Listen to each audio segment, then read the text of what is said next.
Querido concurseiro, querida concurseira, meu nome é Matheus Miller, sejam bem-vindos a essa aula magnífica de administração pública. Hoje iremos falar sobre os princípios norteadores da licitação, trata-se da Lei de Licitações 14.133 de 2021, e se você quer saber mais informações sobre a Lei de Licitações ou sobre direito administrativo, já se inscreve aqui no canal, na descrição tem uma playlist completa com essa lei que cai em todos os concursos que tem direito administrativo, beleza? Então, sem mais enrolações, quais são esses princípios importantes? O primeiro é a vinculação edital.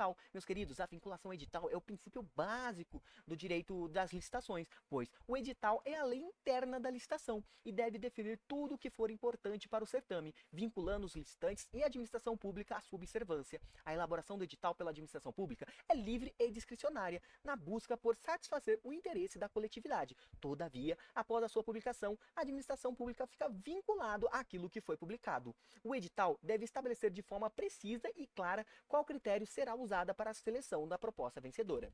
O segundo critério é o julgamento objetivo. Trata-se do ato convocatório que tem que conter os critérios objetivos do julgamento, que não se submetam às escolhas dos julgadores, ou seja, não pode ser subjetivamente a escolha dos julgadores. É algo objetivo, algo claro. Portanto, o administrador não deve se valer de critérios que não sejam previamente definidos no edital para a definição do vencedor do certame.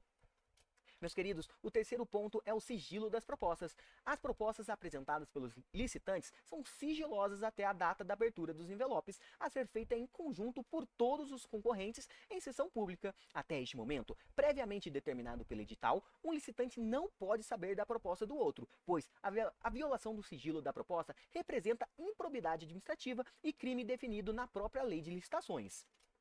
Mas tomem cuidado, atenção, esse princípio ele não contradiz o princípio da publicidade que iremos estudar mais pra frente em um outro vídeo.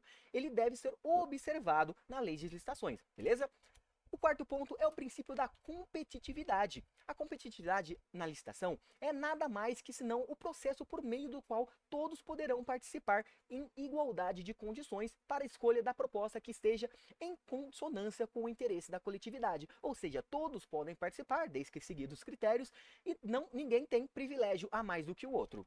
Meus queridos, o quinto princípio é o princípio da economicidade. A atividade administrativa, ela gera custos, e como os recursos públicos são escassos, ou seja, a administração pública não tem dinheiro infinito, é necessário que a sua utilização produza os melhores resultados econômicos possíveis à administração pública, tanto na quantidade quanto na qualidade. O agente público tem o dever de gerenciar os recursos públicos, onerando o menos possível a administração pública em decorrência à sociedade. Meus queridos, vamos para o sexto item, o item da isonomia. Quando eu vou ler o item da isonomia, vocês vão ler: nossa, mas ele não está ferindo o princípio da competitividade ou qualquer outro princípio? E não, meus amigos, vamos lá. O princípio da isonomia, ele é importante, pois em seu aspecto material, isso significa tratar igualmente os iguais e oferecer tratamento desigual aos desiguais, na medida de suas desigualdades. Nesse sentido, o princípio visa igualar juridicamente aqueles que são desiguais faticamente, formando o que se convencionou chamar de isonomia material. Esta, em conformidade com o princípio, o tratamento diferenciado dispensado a microempresas e a empresas de pequeno porte, dado pela Lei Complementar 123/06. Ou seja, quem pode ter um tratamento desigual, um tratamento diferenciado para favorecer, são as microempresas e pequenas de pequeno porte, pois, em comparação com as gigantes, com as empresas multinacionais, essa pode se ver acuada. Como uma empresa de pequeno porte, uma microempresa vai poder duelar com uma empresa de grande porte, então ela tem sim um tratamento diferenciado.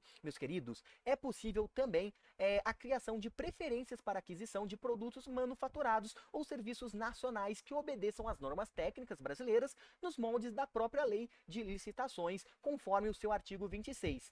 Notem então que é 100% possível haver essa diferenciação ou haver um empurrãozinho para as empresas de pequeno porte ou microempresas.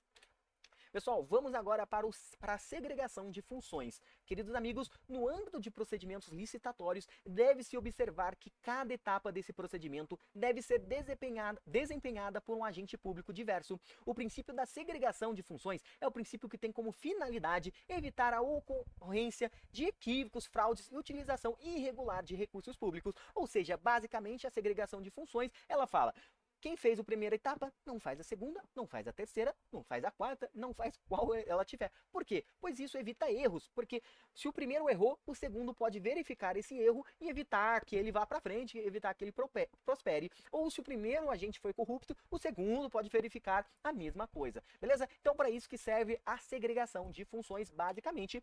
Bora lá, então, para a segregação jurídica. Meus queridos, a segurança jurídica, ela diz que as modificações supervenientes de normas jurídicas não devem retroagir para atingir situações pretéritas, sob pena de se tornar instável o sistema de regras imposto pelo poder público, causando transtorno social. Em suma, se tem uma coisa valendo agora, ela não, daqui para frente vai retroagir e vai pegar quem está valendo agora? Não vale. É aquela novatio legis impedius que temos no direito penal. Então se aplica basicamente a mesma coisa, mas notem que tem exceções. Então tomem cuidado, tá bom? O último item é o item do planejamento, meus amigos. Para finalizar os princípios da administração pública sobre a lei de licitações, temos o princípio do planejamento. O planejamento das contratações públicas é indispensável para a execução segura do orçamento e de compras e aquisições sem que haja fracionamento do objeto e erros que tangem a escolha de contratos a serem firmados. Ou seja, antes de começarmos o processo licitatório, antes de tudo, temos que ter o planejamento. Isso parece ser um pouco óbvio, mas esse é um dos princípios muito importantes sobre a lei de licitações. Meus queridos, chegamos ao fim dos princípios da lei de licitações. A próxima aula que teremos será sobre tipos de licitações, então já se inscreve aqui no canal, deixa seu like, deixa seu comentário sobre esses princípios e bora para a próxima aula. Muito obrigado a todos e até a próxima!